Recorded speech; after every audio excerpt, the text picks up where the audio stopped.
Dr. George Orloff, Burbank Plastic Surgery. Hair transplantation is becoming more popular. Here you can see a preparation for hair transplantation. Right now we're trimming down the hair really short in the area where we're going to be harvesting the grafts. Today's technology allows us to be able to use 1, 2, 3 small hair follicles that are removed in a very precise fashion and then transfer them to different areas. And you can see most of the grafts are going to be taken from the back of the head and they're going to be transferred to the front. You can see the marking right now of where the hair is going to be harvested from, and this is going to be placed in the front of the scalp and also in the crown where there's the bald spot in the back of the head. You can see the markings for where the hair is going to be transferred to, and you can also see the anterior hairline being marked. At the very start of the procedure, we inject local anesthetic. Once we know for sure that the area where we're going to be removing the grafts is numb, then we go ahead and start harvesting the grafts. And this is done in a very precise fashion. We want to really remove this with a hollow drill.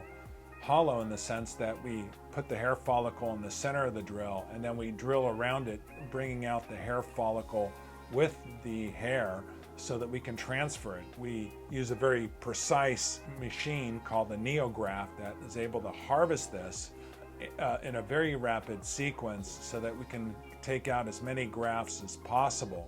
In a given session of hair transplantation, we will remove close to 3,000 grafts at one time. In the machinery, it tells us how many grafts we're removing, and depending on the density of the hair in the back of the head, that tells us how many grafts that we can harvest to transfer. People who have more hair, we can harvest more grafts. People who have less hair, it makes it more of a challenge because wherever we remove the hair from, we don't want to make that be too thin.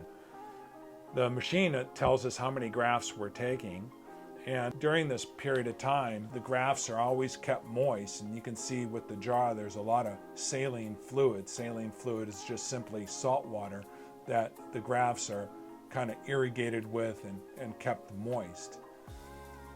Once we're finished with the harvesting of the grafts, we go ahead and we start using a small fine needle to create recipient sites. In other words, small little pokes in the scalp where we're going to be taking those hair grafts and transferring them to the hairline. And you can see the anterior hairline, we're starting to put grafts into those small little needle punctures, and it's a very precise and meticulous procedure because we're trying to align the hair follicles so that the hairs go in the correct direction. So if you notice in your own hair, the hair isn't really growing straight up and down. It's usually growing at an angle. It's either going to the side a little bit or to a little bit forward or a little bit back. And wherever we're transferring the hair, we want to be able to mimic that same angulation so it gives you a very natural result.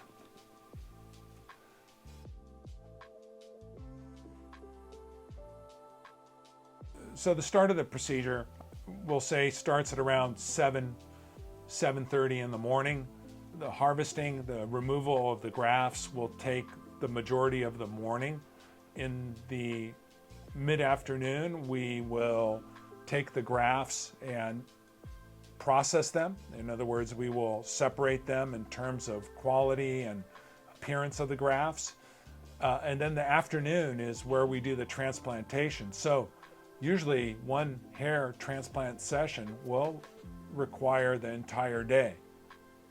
Losing hair is a very personal matter, and whenever a person starts losing hair, and that could be at any age, I've treated people who are as young in their 20s, even myself. I started losing hair in my 20s, and you try and do everything possible to prevent it from happening. You get tons of advice in terms of things to do, but it just kind of starts heading down a course, and you look for options. A lot of times you're hesitant to even consider hair transplantation because you don't want to look fake. You don't want to look as if something's been done. And the great thing about hair transplantation is that the technology has improved tremendously, and people are starting to look at hair transplantation more and more as a viable option. The great thing about hair transplantation is that if you don't have a lot of hair loss, a hair transplant will give you fantastic results. After treating many patients with hair transplantation, I saw the positive results the patients were getting. And after seeing this, I just thought that I needed to do this too, because the results were so powerful. I knew that this would be something that would make me happier about my appearance, and so therefore I'm doing it. The whole procedure took 7 hours. I feel good. I don't feel any discomfort, no pain, and I'm excited about seeing the results. You can kind of see where everything's been planted, so it's like watching a crop grow. And I'm going to try my best to make that crop grow as good as possible. If you're interested in finding out whether you're a candidate for surgery, click the link below or contact our office to schedule a consultation with one of the physicians or one of the patient coordinators who are very experienced in terms of evaluating you and figuring out which option is the best for you to get the results that you're looking for. Thank you.